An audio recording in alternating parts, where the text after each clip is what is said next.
안녕하세요. 네, 안녕하세요. 마지막 시간.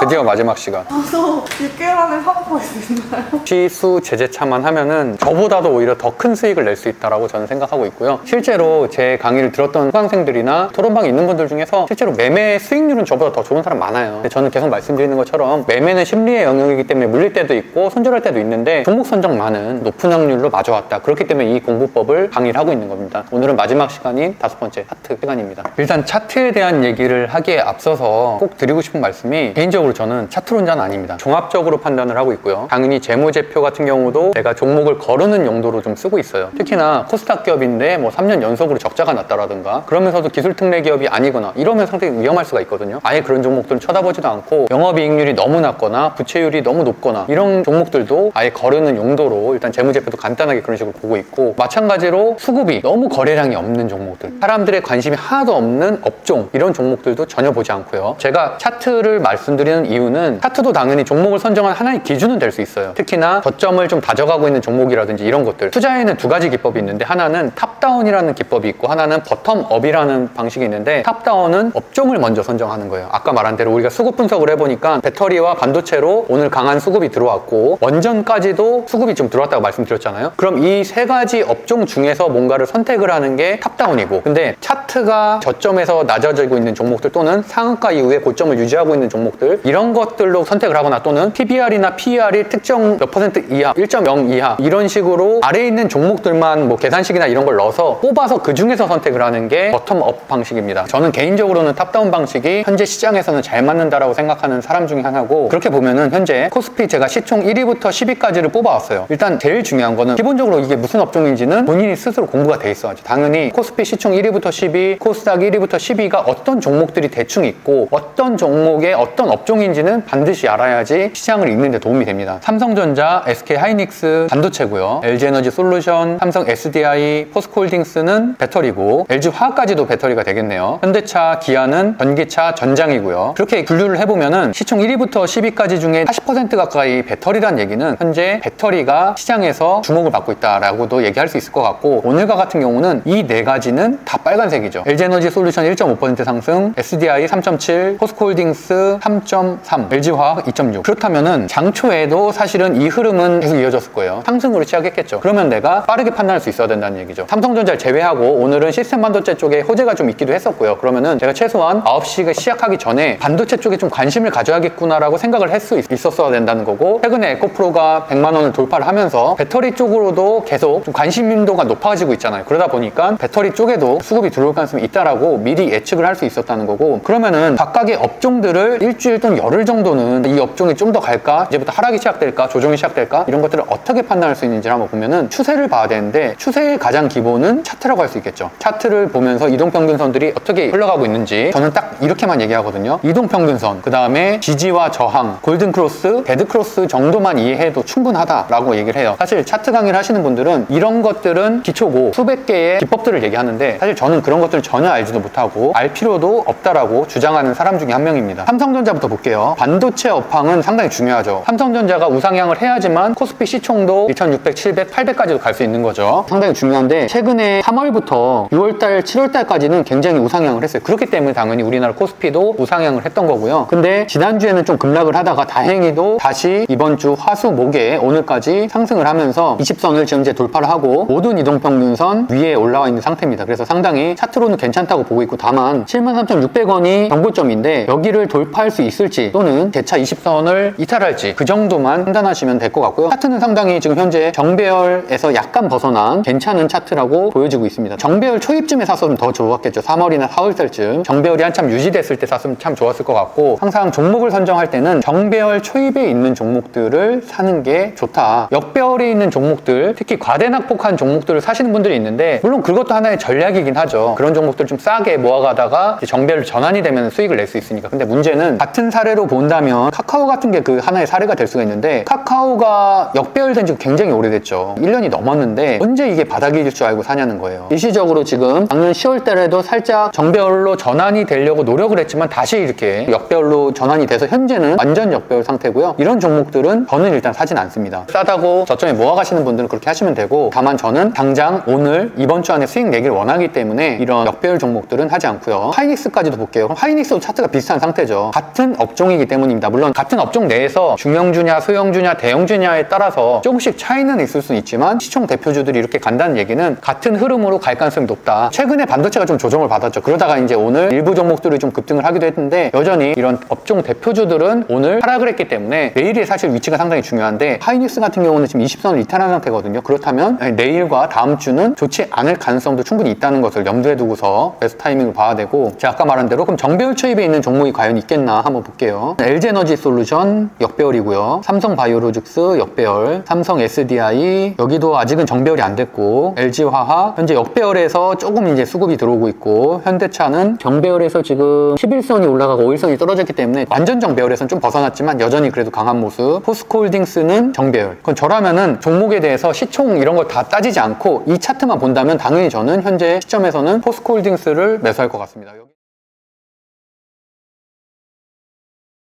지금 정배열 상태죠. 완전 정배열인 게 1위부터 10위까지 중에서 포스코홀딩스 단 한 종목밖에 없습니다. 현재는 기아도 5일선이 위에 있고 11선이 아래이기 때문에 정배열은 아니죠. 완전 정배열이 오늘 됐었는데 아쉽게도 오늘 음봉이 나오면서 내일은 완전 정배열에서는 벗어날 가능성이 있지만 이 정도 차트는 괜찮다고 보고 있습니다. 그래서 순전히 차트로만 판단한다면은 포스코홀딩스를 판단할 것 같은데, 완전 정배열인. 근데 중요한 건 뭐냐면 실제로 포스코홀딩스가 가장 강합니다. 시장에서는. 이해를 빠르게 하기 위해서 우리가 대부분 알고 있는 시총 상위 종목들만 가지고 얘기했지만, 충분히 이것만 가지고도 최소한 역배열 차트는 사면 안 되겠다는 거는 알 수 있겠죠. 네이버 같은 경우는 그래도 지금 골든크로스로 가려고 좀 노력을 하고 있지만,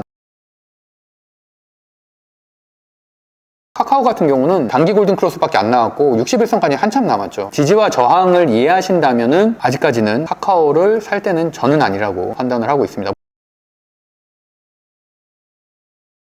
기회비용이라는 게 상당히 중요하잖아요. 종목을 선정함에 있어서 어떤 종목을 저점에서 모아가다가 추세 전환을 하면서 큰 수익을 내는 분들도 물론 있겠지만, 전 당장 수익 내는 것도 상당히 중요하다고 생각을 하고 있거든요. 바닥을 다지는 종목들은 언제 올라갈지 모르기 때문에, 또 추가적인 글로벌 악재나 이런 게 발생하면 또 그런 종목들은 아무래도 매물대가 많기 때문에 더 크게 하락하는 경향이 좀 있거든요. 제가 차트를 보는 관점은 일단 정배열이어야 된다. 이동평균선상 정배열이고 이격이 너무 벌어지지 않은 정배열이면서도 정배열 초입인 종목들을 좋아합니다. 사는 건 그때 샀다 치자. 그럼 언제 팔겠냐? 저는 기본적으로 21선을 이탈하면 팝니다. 포스코홀딩스 같은 경우도 21선이 지금 대략 40만원 조금 안 되는 것 같은데, 이 정도쯤 가격을 이탈하게 된다면, 기본적으로 5일선을 이탈하게 되면 비중을 30% 정도 줄이고 20선을 이탈하게 되면은 비중을 거의 다 정리를 합니다. 그런 식으로만 사실은 매수 매도를 해도 무난한 매매를 할 수 있다. 근데 대부분의 20선을 이탈을 해도 못 팔죠. 예를 들어서 삼성물산 같은 경우 21선을 이때쯤에 이탈을 했겠네요. 물론 차트는 조금씩 변하지만 대략 11만 5천원 정도 이탈을 했다고 친다면은 그 이후에 이렇게 한 달 내내 하락하는 것을 알 수가 있습니다. 현재는 역배열 상태죠. 그렇기 때문에 저라면은 이런 종목을 사진 않을 것 같습니다. 왜냐면 기회비용이 손실되기 때문에. 지지와 저항의 개념 정도만 이해하고 계시면은 충분히 시장에서 대응할 수 있다고 생각을 하고, 개인적으로 저는 차트 기법이나 이런 것들은 전혀 알 필요도 없고 보조지표 같은 경우도 전혀 쓰지 않습니다. 그렇게만 해도 충분히 지금 같은 정도의 시장이라면은 살아남을 수 있다고 보고 있고, 2년 동안 이렇게 주장을 해왔고 많은 종목들이 이런 원리만으로도 상승을 했기 때문에, 차트의 이론이 1000가지라면 이거는 사실 1, 2 정도 되는 기초지만 이거만 정확하게 지켜도 충분히 내 자산을 안전하게 지킬 수 있다고 생각을 하고 있습니다. 지금까지 시수 제재차에 대해서 같이 알아봤는데, 이것도 하나의 패턴이잖아요. 이런 패턴들에 내가 매수를 하니까 수익이 나더라 라는 경험을 반복하게 되면은 남에게 의지하지 않고서도 사야 되는구나 팔아야 되는가를 판단할 수 있다는 겁니다. 충분히 직장인들도 스탑로스라든지 이런 것들을 활용해서 수익을 낼 수 있다라고 생각하고 있습니다.